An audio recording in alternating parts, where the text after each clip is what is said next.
Check out FlipsideGaming.com for all your gaming needs. Use the promo code HEROES to save 10% on all orders over $10 and support the channel at the same time.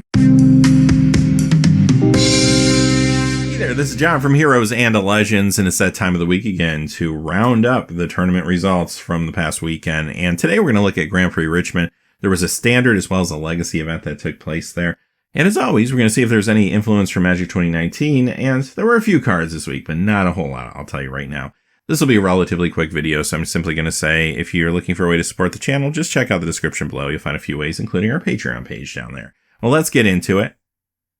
We're going to begin, as we always do, with Standard, and yeah, not a whole lot of diversity in this particular top 8. First place, Red-Black Aggro. Deck also came in 3rd as well as 5th. Second place, Blue-Black Midrange, which also came in 8th place. 4th place, Red-Black Midrange. And I'll be honest, we'll look at the deck list in a moment. Not all too different than Red-Black Aggro.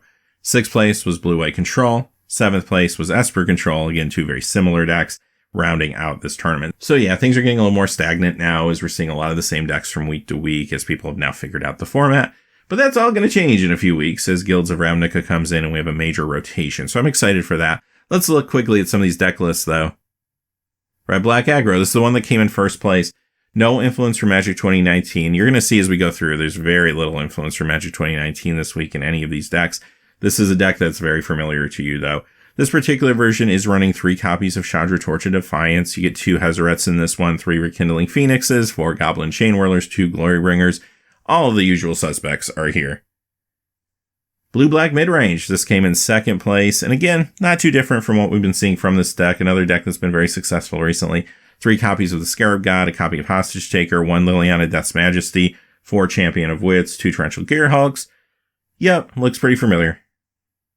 4th place, Red-Black Midrange, and this is very similar to Red-Black Aggro, obviously.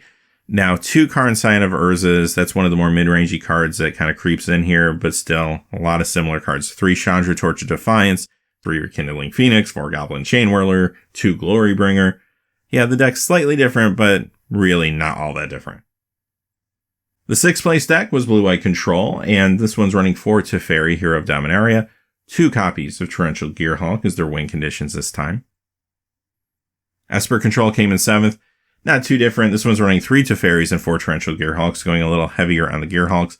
Although, finally, we run into a deck that actually has some Magic 2019 cards, albeit only 2 copies. You're going to find a copy of Inferno Reckoning and a copy of Chromium the Mutable in the sideboard.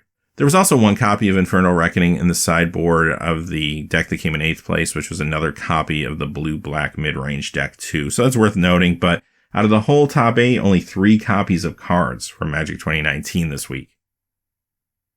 Alright, let's quickly look at the top 8 of the Legacy Tournament, and these are very established decks, but there was no influence in this top 8 from Magic 2019, so that's worth pointing out.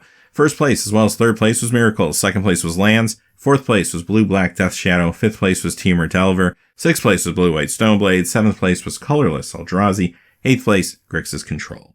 So one thing to note, no Death and Taxes decks in this top 8, although I do notice that in the bigger events, the Grand Prix Legacy events, you don't see as many copies of Death and Taxes do well and get to the top 8. The smaller events, like the Star City Games Classic Legacy events, you'll see a lot more of them.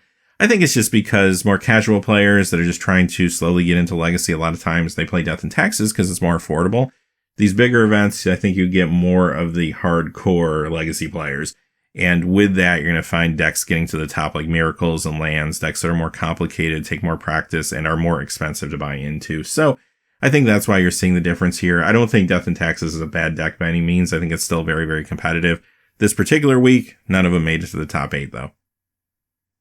Alright, with that being said, those are the results from GP Richmond, and this will be the last one of these videos for a few weeks because we're getting into preview season now. So we're going to be learning about all the Guilds of Ravnica cards over the next couple weeks, and then doing our set review and all of that.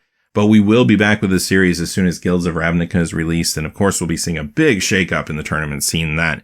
But until next time, hey, thanks for watching. Please remember to like and subscribe, and have a great day.